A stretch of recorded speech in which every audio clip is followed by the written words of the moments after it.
falchion, crossbow quiver, scabbard, crazy combo thing that I obviously completely made up because nobody's seen anything like this before.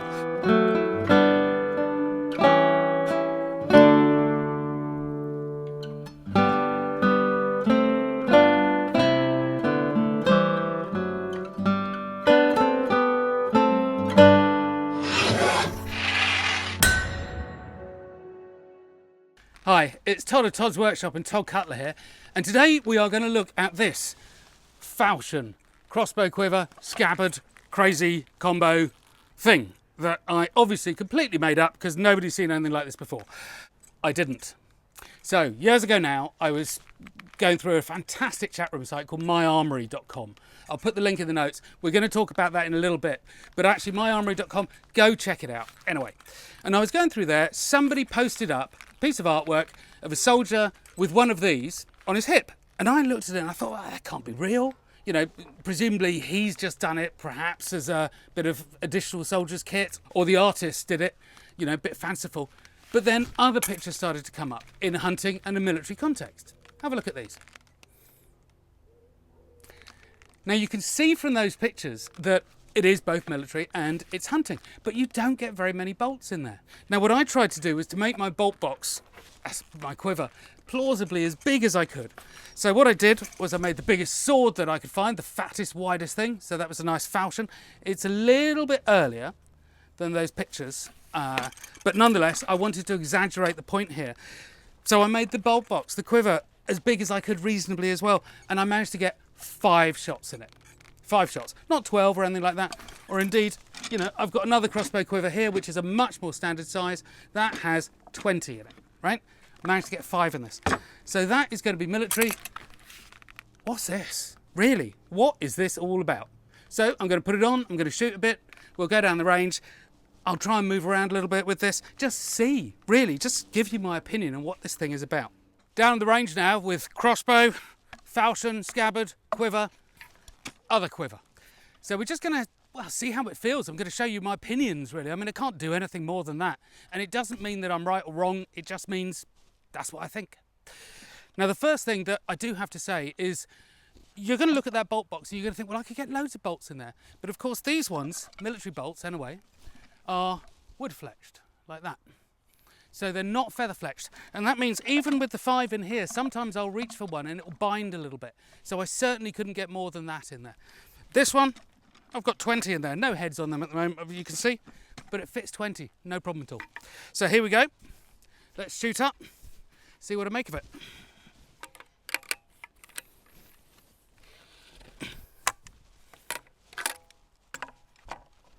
So it's not the fastest of processes. That's a little bit awkward, I must say, reaching around your body. Oh, I've got a big one here, so I'm going to have to put my thumb on it. This is a heavy. There we go. So that one was a heavy bolt. We're going to come back and we're going to talk about that in a minute, actually, because I think there's something interesting going on here. Because the hunting context, I think, well, 3 shots kind of makes sense. I get that. War makes no sense at all. Unless things are not quite as they would seem. Oh, that was a nice one. I'll just take this 3rd shot now, and then we'll go back and I'll give you some thoughts about why I think it might be good for a military context, even though it seemed a little odd. The first thing I'll say is wearing your scabbard, your quiver, on your right hip is so much easier than reaching around here. This is definitely awkward.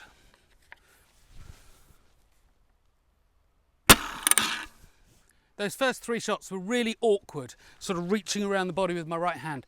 So it's actually occurred to me that with a little bit of juggling, of course, I can draw with my left hand. So we'll just go for another couple of shots, just see if it makes any difference, really. Because it is going to be a little new to me, and it is going to be a little bit awkward.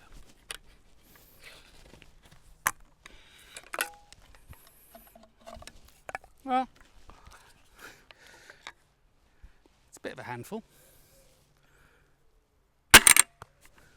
But, you know, it's possible. So in terms of, is it the world's best invention, in terms of a practical thing, makes your life easier? No. So, what's going on? Now, I can't definitively answer that. but I have a theory. So I'm just back now to give you my thoughts on that. And I found the thing quite interesting because it just reinforces the fact that it is not a normal everyday thing. Now, if you've got your bolts on your right hip, as you could see, I hold my bow in my left hand, I just pull them out, I put them on, I shoot, okay? Everything's easy. I can lodge the goat's foot on the side of the quiver or my belt, everything's easy. I'm reaching around for this, and actually, in normal clothes here, I can just get my fingertips onto the ends of these bolts. If I was wearing armour or a gambeson or something, I'm not actually sure that I'd be able to reach down like that. So I'd have to do that transfer of pulling it out, putting it into my mouth or juggling with my hands or whatever. So it's awkward. It is definitely not a speed loading device or an improvement or something like that. So what are they doing with it?